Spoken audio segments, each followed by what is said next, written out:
Why do Spanish speakers speak so fast? Let me explain. It all has to do with the way that Spanish and English use their sounds differently. Let's take the word strength for example. Strength has all these different consonants but only one vowel. The Spanish word fuerza has 3 consonants and 3 vowels and also is made of 2 syllables instead of 1.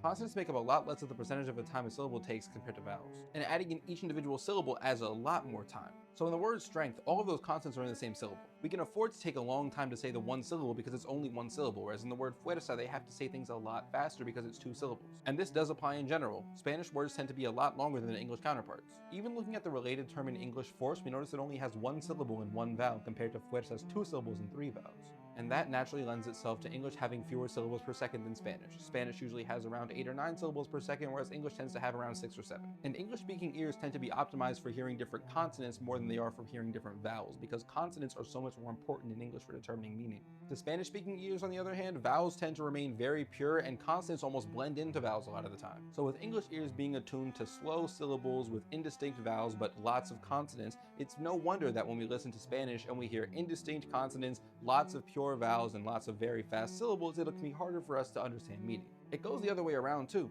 Spanish speakers tend to have a hard time understanding English speakers when they're speaking at native speed because the syllables that we do speak with are very complicated for Spanish ears. Look at all those consonants in a row on both sides of the word strength. Not all of those consonants even exist in Spanish, and trying to put them all next to each other, stra and nts, that's something that's going to be very hard for Spanish speakers to understand. But rather than interpreting it as English being spoken very quickly, it's often understood to be English saying everything all at once or having your mouth full. And you can even see this with other words like skill and habilidad. Importantly though, English and Spanish still communicate the same amount of information per second. It's just that English uses more complicated syllables and Spanish uses more syllables overall. So if you learn in Spanish and you frustrated because you can't understand them when they're speaking at full speed, remember that they probably couldn't even begin to understand you saying something like, "I didn't even understand you just now."